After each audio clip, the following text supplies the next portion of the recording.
Hello there, it's good to have your company. You're watching RT International coming to you live from Moscow. And we'll start with breaking news because the US and Russia have reportedly agreed on a draft ceasefire plan for Syria. Apparently it calls on the government and the rebels to end hostilities by February the 27th.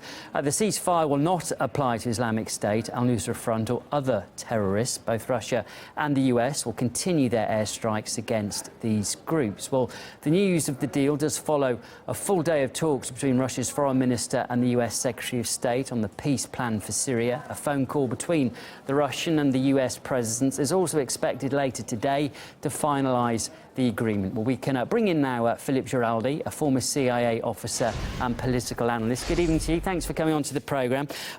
Firstly, Philip, how optimistic are you about this agreement? I mean, it's all reports at the moment and we're still waiting to get confirmation of the definite details. But what's your first response to this? Well, my first response would be somewhat optimistic. I think that the United States and Russia would not be announcing this unless there were some solid agreements behind it. My biggest concern would be whether or not the other players in the conflict are fully engaged in supporting this. And by the other players, I'm talking about Turkey, Saudi Arabia, the Gulf states, and Iran. Well, I mean, that's right, Philip. We've been here before, haven't we? We've heard about a ceasefire and then obviously attacks have happened. What do you think's different this time around? Well, as I say, I think what's different this time around is you have the two major powers in the conflict, which is Washington and Moscow, essentially coming to a serious agreement. I think there's a clear understanding that the conflict in Syria really has to be ended, and it has to be ended in terms that your government was defining some time ago, that you have to establish a modicum of stability, and once you've created a stable and secure situation, you can worry about the political developments after that. How difficult is it to determine who is a terrorist? It's always been a sticking point, hasn't it? I mean, people have always disagreed whether a group is a terrorist group or not. What would be the solution this time round, do you think? Well, I think everyone agrees that the two terrorist groups are ISIS and Al-Nusra. And I think that given that understanding, there will be considerable pressure on those groups in terms of the many supporters that they have who are there just for a paycheck to kind of fade away. I think this is a very good development when they see that everyone basically is lined up against them.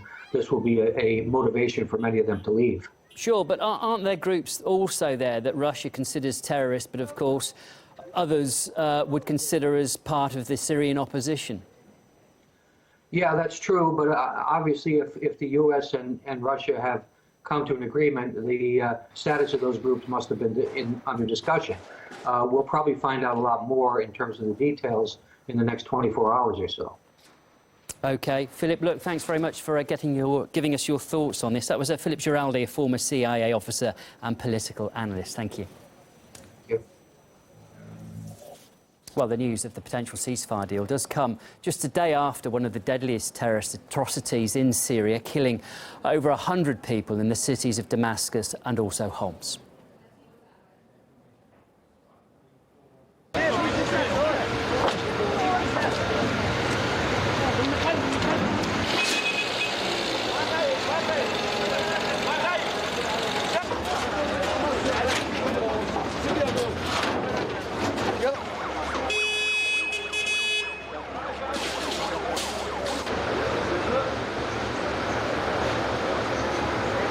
The attacks happened as Islamic State were forced to retreat from several areas under intense pressure from the Syrian army and also Kurdish fighters. We spoke to several experts and they told us ISIL is becoming increasingly desperate.